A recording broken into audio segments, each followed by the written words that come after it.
Good morning mga bro and sis. Legend 125 Fi, mahina daw. Kaya ito, sinubukan natin. Let's go!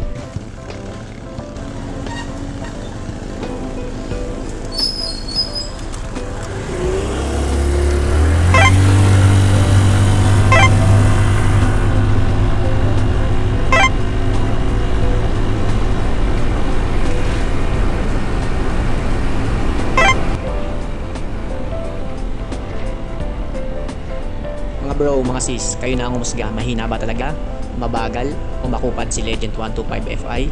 Ano sa tingin nyo? Comment naman dyan. Para sa akin kasi, hindi na to sa pabilisan o palakasan. Papugi na lang. Alam nyo na, takbong tito, 60 to 80, okay na tayo dyan. So hanggang dito na lang muna mga bro and sis. Stay safe, drive safe, God bless. Bye, follow for more.